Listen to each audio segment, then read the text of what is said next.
B.Ed first semester 1.1 EPC 1 last minute suggestion 2025.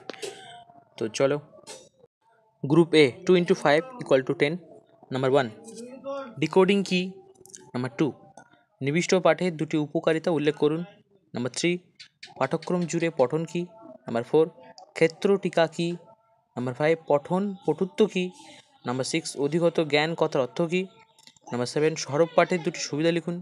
Number 8, SQ3R কৌশল বলতে কি বোঝায়? অ্যান্ড লাস্ট নাম্বার 9, পঠনের দুটি সমস্যা বিবৃতি করুন। Group B 5 into 3 equal to 15. Number 1, নিবিষ্ট পাঠ বা পুঙ্খানুপুঙ্খ পাঠ কি? বিস্তৃত পাঠের উপকারিতা লিখুন। নাম্বার 2, পঠনের স্তরগুলি কী কী? যে কোনো একটি পঠন স্তর সম্পর্কে আলোচনা করুন। নাম্বার 3, পাঠ্যক্রম জুড়ে পঠনের গুরুত্ব কী? নাম্বার 4, পঠনের উপযোগী শব্দভাণ্ডার বিকাশের দুটি কৌশল লিখুন। অ্যান্ড লাস্ট নাম্বার 5, পাঠ্যক্রমে ব্যাখ্যামূলক পাঠের গুরুত্ব আলোচনা করুন। Thank you.